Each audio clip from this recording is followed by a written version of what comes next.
কথাটা বলেও একটুক্ষণ রিসিভার কানে ধরে রইল। আর কিছু কি বলবে সুবীর?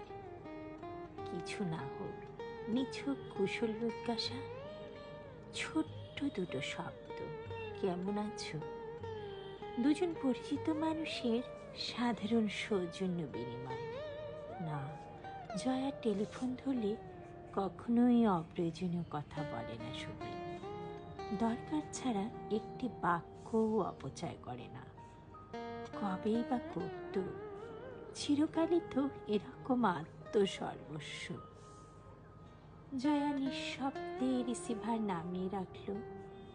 গোটা বাড়ি ঘুমোচ্ছে অঘরে, নিঝুম, এত নিঝুম যে নিজের নিঃশ্বাসের শব্দ স্পষ্ট শোনা যায়।